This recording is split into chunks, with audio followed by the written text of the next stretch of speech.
I'm going to be talking about San Francisco in just a few minutes.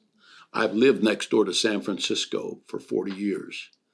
I want to talk about this great city and its present dilemma.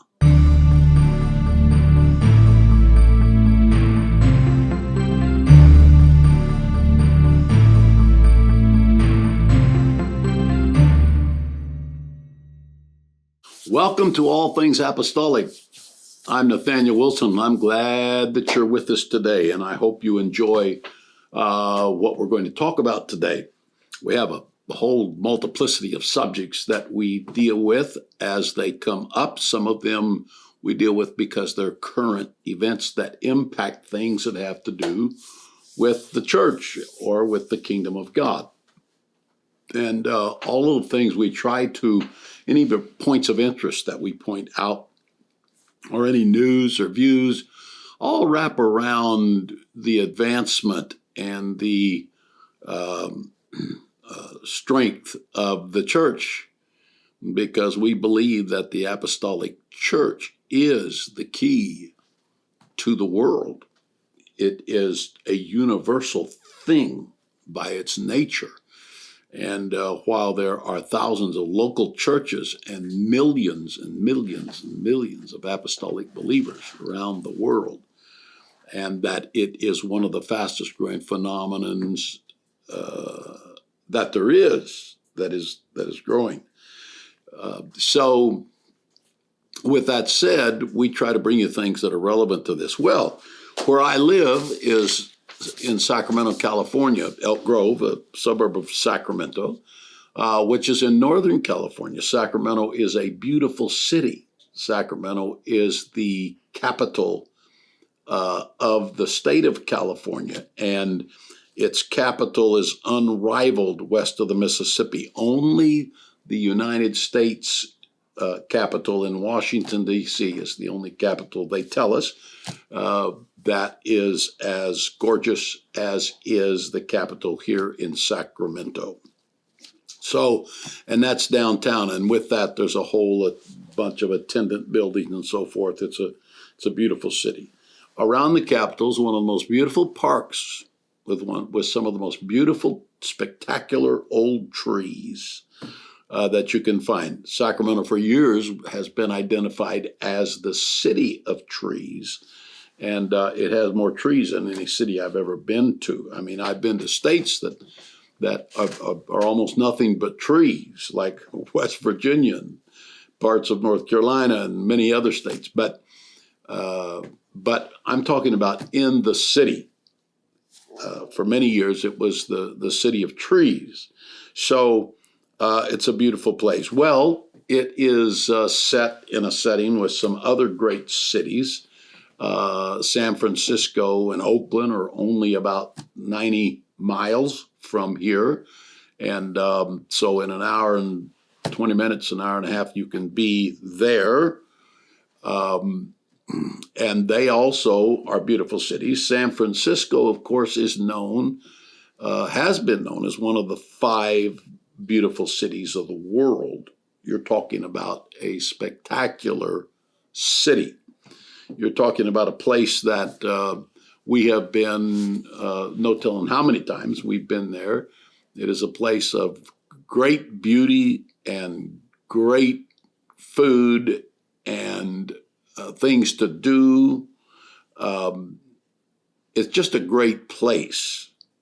However, because we live close to it, we are aware, like maybe other people aren't, that this great city has been literally dying. It's a sad thing to say that its epitaph could be that this city that was great died. Now, we don't expect it to just fall over tomorrow and nobody live there anymore. However, thousands of people have already moved out. They're moving out. The cost of living there was so high that people clamored to live there and paid exorbitant prices for even the smallest of condominiums or even apartments or even like a room. And It's a grand city. It's history. The city of San Francisco, its history is interesting. It was one of the old Spanish missions named after Saint Francis, San Francisco. And it is sad to see that after its growth that it is rapidly declining until now millions of retail dollars have departed the city. Now, we've stayed there in many different hotels and motels through the years. We would go over there on days off, and sometimes for the holidays, we would go to the city, down to beautiful and just spectacular Union Square, and stay right there in these multi-high-rise hotels, and go to visit, even if you couldn't afford to buy anything, just walking in these stores was spectacular, like Neiman Marcus, and one of the biggest Macy's in the world is right there. It's actually two different Macy's. The men's department was a whole store of its own, and many other stores, Saks Fifth Avenue, and on, and iconic hotels and restaurants that are just known, some of them around the world. Spectacular views. All of these things are part of San Francisco. And so originally it was discovered back in 17, there was no city, but the San Francisco Bay, which is in itself beautiful, and there are spectacular views of the bay there, was discovered back in, I think, the 1760s. Now, other ships had sailed by there, but what's funny about it is that people never saw the bay when they sailed by in the ocean just outside of the bay. They never saw the bay. The reason they never saw the bay was fog, and so they missed it. But one explorer sailed by there, and the fog evidently had lifted, and he saw the bay. He went in, and he discovered this incredible bay, one of the most incredible bays in the world. And the city was begun there. The mission was there, and then the people started coming there. It really didn't grow much, a whole lot, until like 1840. And then by 1850, all of the gold rush people came to San Francisco. And that's where they came from around the world. They came into San Francisco, and from San Francisco, they took the Sacramento River, which flows into San Francisco Bay. And the Sacramento River is very, very wide where it flows into the bay. It's the third biggest, at that point, the third biggest ocean river in America.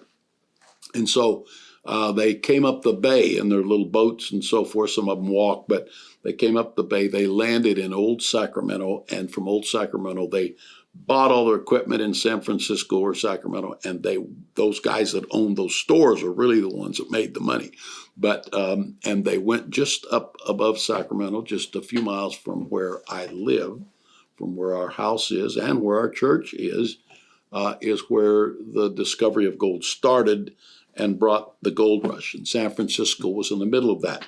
There was one point when San Francisco, all the ships in the bay were left abandoned. I mean, the captains, everybody left the ships and never went back. They came up above Sacramento here, and they began to pan for gold and use other methods to get gold. Those ships were taken and helped to build some of the infrastructure in the city. Took them and used the lumber, so forth. People never went back to those ships. So very interesting, very, very interesting history. Its diversity is just also very interesting. And its geographical dynamics was such that it made it a very beautiful place. So now people are leaving. The city is rapidly declining.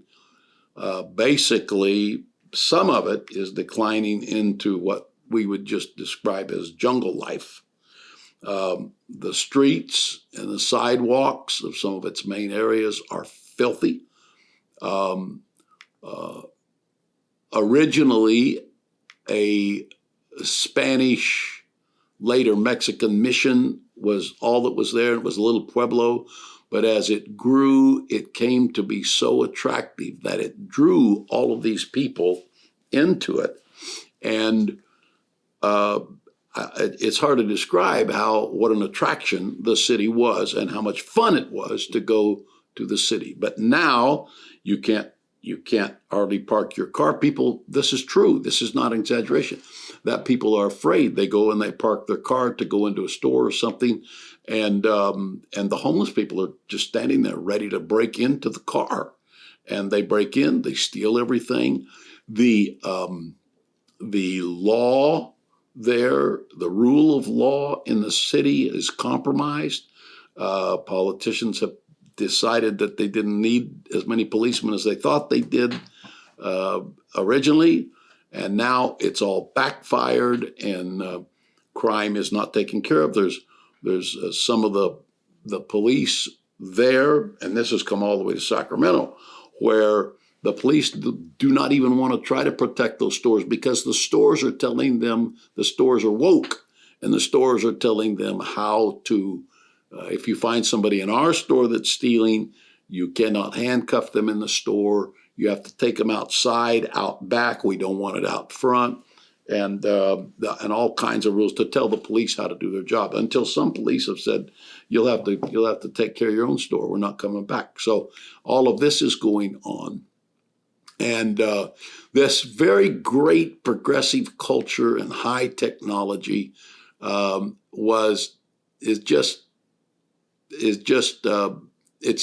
sad to see people moving out and leaving this. So the question is how did we come to this, where there are human feces on the street and people that just are using the restroom on the street, and where the ideas of some of the city leaders is that the streets belong, this is the home for these people, and so they can do what they want to do on the streets.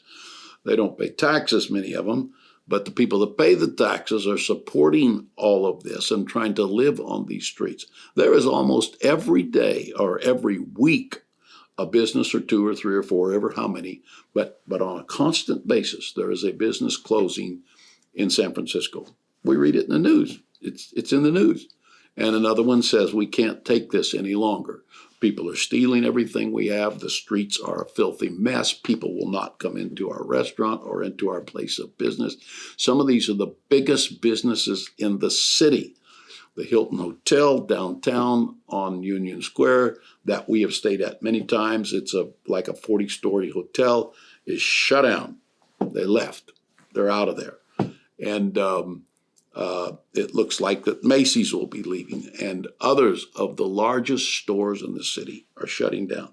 The city has incredible restaurants.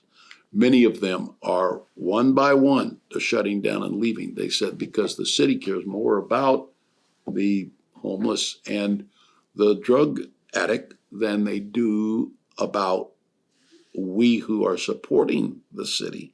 And they said, we've done all we can do. We can't take any more.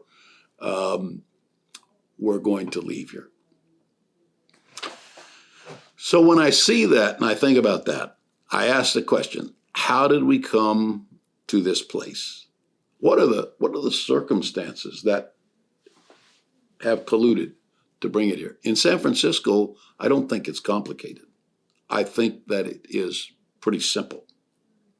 So we're going to ask, and then we're going to answer the question. This is at least one answer, may not be the only answer. How did San Francisco come to the place that it is now? And it represents other cities on the West Coast particularly. How did they come to this place? And what is the solution? So you want to stay tuned. Tomorrow we're going to talk about this.